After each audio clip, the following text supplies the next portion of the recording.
what is waste, actually? What is the trash? It's very difficult to name it. So I think talking about the trash or the waste, I think it's a very interesting subject because it might be everything. It just depends where it ends up or what you can do with it. There is always a purpose for everything.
Hello, my name is Arthur Bordalo, also known as Bordalo II. I live in Lisbon, Portugal, and I make art out of trash or end-of-life materials, scrap, etc.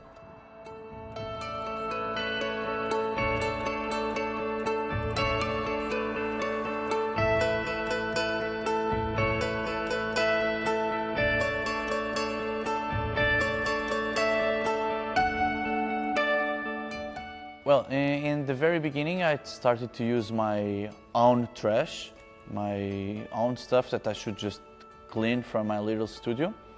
So I didn't decide to use end-of-life materials with the concept, then later I realized that could exist.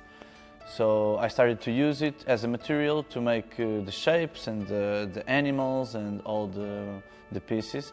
And only after that I realized that I could use the material as the concept of the whole thing. So it worked a little bit in the opposite way as we learn at the Fine Art University, where you should create a concept and then make the piece. No, I made the pieces and then I thought about them and I just found out how to talk about them.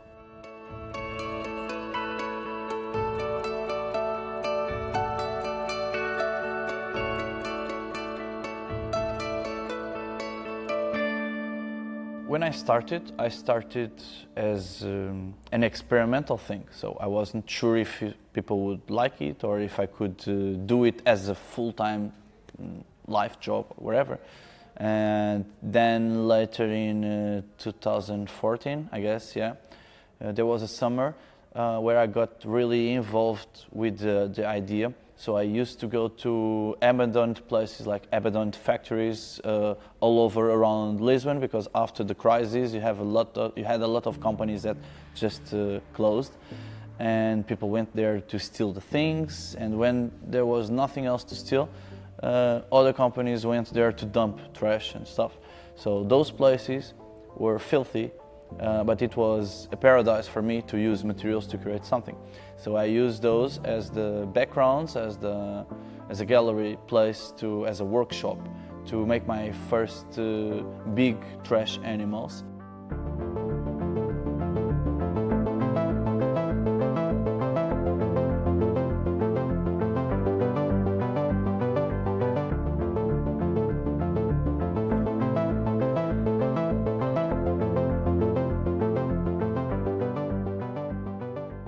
And then I would just make the things, put all the stuff together, and in the end take a picture and publish it. So it's interesting that nowadays, with all the social media or the blogs or the internet itself, you can even be working in a cave in a small country in the end of the world, but you can communicate what you're doing with everybody. And yeah, I think it helped a lot for me, because I was working in Lisbon, but the work was running all over, and after that, I started to get invitations to do things in other cities, all over. So, yeah.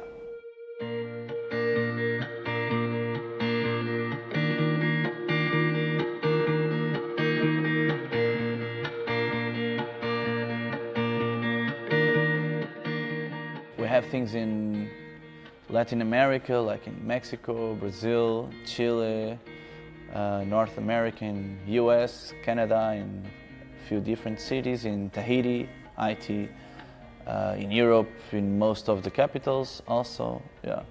Yeah, we have been doing things in a lot of different places.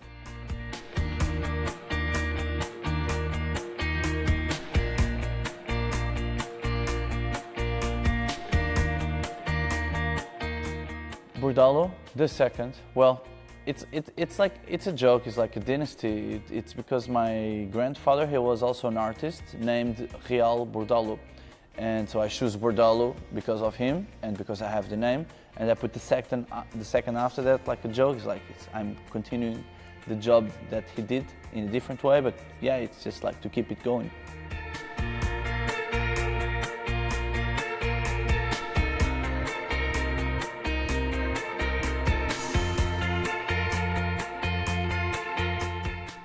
Well, I went to the fine arts school, yeah. I didn't study that much actually, but I learned a lot of things there. I never finished I never graduate myself, even if I spent like 8 or 9 years there. But I learned a lot of things. I think I wasn't able to close and to have good marks at all the subjects because some stuff was just super boring, and I wanted to make more experimental stuff. Other things, but it helped me to open my mind and to see other things that I never thought about. So the answer is, yeah, I went there. If you ask me if I studied, I went there, but I didn't study that much. But it was important for me, yeah, definitely.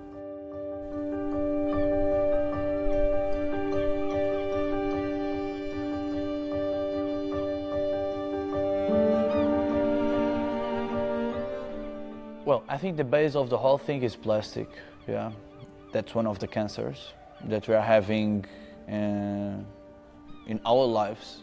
You know what makes me feel that plastic is really wrong? We know it's bad, but what makes me think that is wrong is like, if you think about your grandparents, they didn't use it and they survived. They didn't need that. And nowadays seems like it's something that it's impossible to live without, and it's not. You just got used to do something, to use something, because it makes your life easier, yeah, definitely. It's very useful for a lot of things, yes, but the problem is the single use.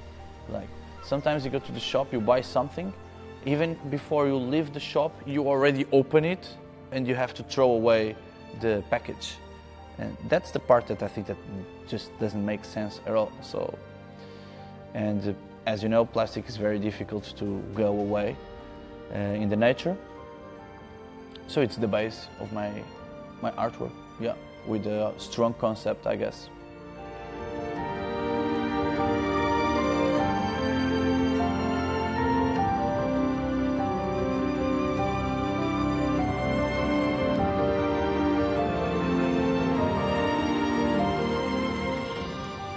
I would say that maybe 90% of my works are animals, yeah, like full body or portraits or wherever, or groups of them.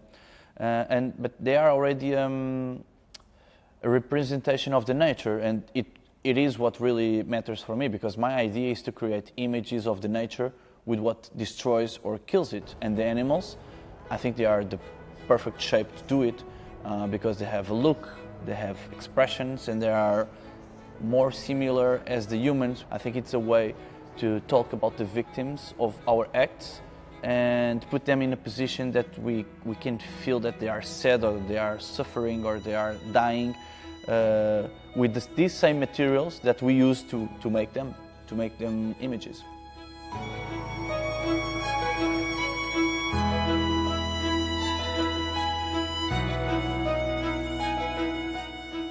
Well, the material that we use, most of it is coming from companies and connections that we made, because we need big amounts of stuff, like some recycling centers or city management of the trash.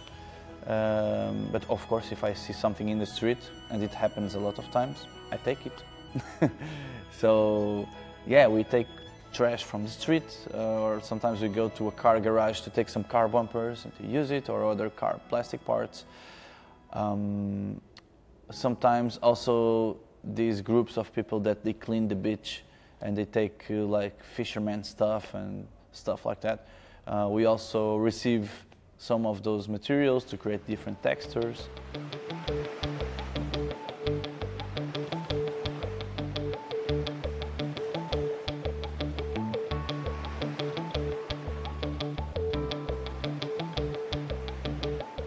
I think to explain the way that we make a piece since the beginning till the end, it's difficult to say what is the first thing, but I can tell you a few steps. Like, well, first of all, we need to have material. So before that, we have to go and hunt for it. So searching for the materials, having the materials, clean the materials, cut those plastic materials into pieces that you can use as papers. Have an idea, decide what's the animal that will be made, and it might be a sketch or might be a picture as a reference to use and to follow the shape. Having the materials and the image and the dimensions, so you need to know where is it going, what's the size of the wall, or what's the size of the place where you're going to put the sculpture.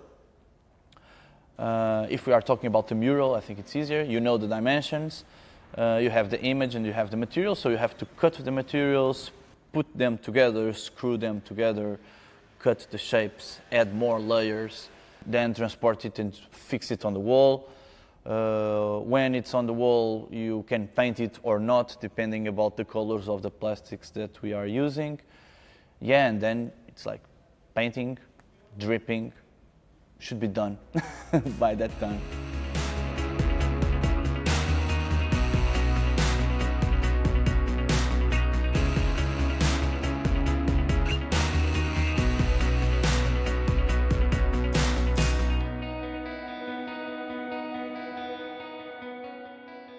For a mural, I would say that it might take between 4 days to a week and some. It really depends about the size or about how you have it programmed. Sometimes we are working on 4 or 5 murals at the same time in the studio. I mean, like the shape made out of plastic. Then some of them we have to put them aside. Another one is being transported to the wall, so we go to the wall, we fix it to the wall, we can finish it. Then we come back, we take the other one for another time. I don't know, it's organic but organized at the same time.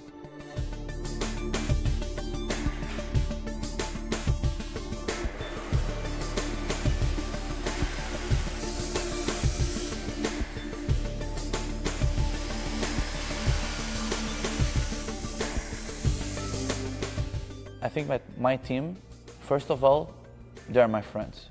I think that's very important. We work together, they understand the way that I think, and sometimes with just a few words you can say what you need to be done, and they can do it, and I will like it because they know how I think and how I work. It's cool because we are mostly like a family. We are so much time together after work that it makes us feel almost in a similar way. Of course we are all different, but it works good like that.